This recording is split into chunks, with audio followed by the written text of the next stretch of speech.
అందరికీ నమస్తే. సో ఇవాళ మనం కర్ణాటకలో అయితే ఉన్నాము. కర్ణాటకలో ప్రసిద్ధమైన ఒక గుడి ఉంది, అదే చల్కాపూర్ హనుమాన్ టెంపుల్ అన్నమాట. సో ఇక్కడ మీ అందరికి గుడి కనిపిస్తుంది కదా, ఈ గుడికి తర్వాత అయితే పోదాం. ఫస్ట్ అయితే చల్కాపూర్ పోదాం. లాస్ట్ 1 year కింద గిట నేను ఈ గుడికి అయితే వచ్చాను. అప్పుడు నేను ఒక కోరిక కోరుకున్నా, అది పూర్తయింది. అందుకే నేను ఈ రోజు మళ్ళా ఇక్కడికి వచ్చాను. సో హనుమంతుని దేవునికి చూసుకోవచ్చు, మీరు ఎంత మంచిగా కనిపిస్తున్నారు. మొత్తం గుడి అనేది చాలా మంచిగా డెకరేట్ చేసిర్రు. అండ్ నా ఇంకా చూసుకోవచ్చు పంచముఖి హనుమాన్. గుడి అనేది చాలా యూనిక్ గా ఉంటది. ఇక మేము ప్రదక్షిణాలు తీసుకుంటా ఇక వీడియో అయితే చేస్తున్నా. పంతులు గారు వచ్చారు, దాని తర్వాత గుడి అయితే ఓపెన్ చేశారు. మేము మొక్కున్నాం, ఇక బయటికి అయితే వచ్చేసాం.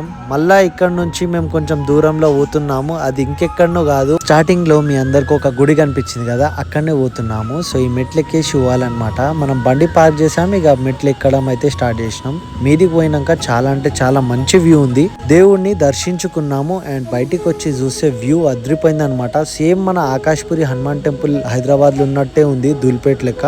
సో చూసుకోవచ్చు ఎంత మంచి వ్యూ అనేది ఉంది. ఇక మన ఆంజనేయ స్వామికి దర్శించుకున్నాము. చూసుకోవచ్చు ఇక్కడ 2 విగ్రహాలు ఉండే. సో మేము 2 విగ్రహాల దగ్గర దర్శించుకొని దిగడం అయితే మొదలు పెట్టాము. దిగేటప్పుడు ఇంకా మంచిగా వ్యూ అయితే ఉండే. దీని తర్వాత మేము సీమి నాగన్న దగ్గరికి వెళ్ళాము. ఇక్కడ మీకు ఎటువంటి దోషం, నాగదోషం ఉంటే వెళ్ళిపోతుంది అనమాట. సో ఇక్కడ జాతర అయితే నడుస్తుంది. మేము ముగ్గురం కలిసి మెల్లమెల్లగా పోతున్నాం. అండ్ ఇక్కడ కనిపిస్తుందా, ఇది రథం అనమాట, పొద్దుగాలే తీసిర్రు. సో గుడి లోపల అయితే పోదాము. జాతర ఫుల్ గట్టిగా నడుస్తుంది.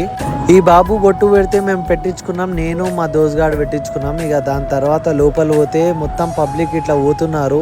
అందరూ గట్టిగా మొక్కుకున్నట్టున్నారు. అండ్ పబ్లిక్ చూసుకోవచ్చు చాలా తక్కువ ఉన్నది, పొద్దుగాల చాలా ఎక్కువ ఉండే అంట. ఇప్పుడు గుడిలో పూజ అయితే నడుస్తుంది. చూసుకోవచ్చు ఎంత మంచిగా పూజ నడుస్తుంది. ఇక్కడ చూసుకోవచ్చు మన శివదేవుడు తర్వాత ఇగో చూసుకోండి మన సిబి నాగన్న. దీని ఒక స్టోరీ ఉంది. సో నేను అది ఇప్పుడు ఫోటో పెట్టబోతున్నాను, మీరు ట్రాన్స్లేట్ చేసుకోండి అండ్ కమెంట్ చేసి రండి మీకు ఈ వీడియో ఎలా నచ్చిందో. Thank you so much.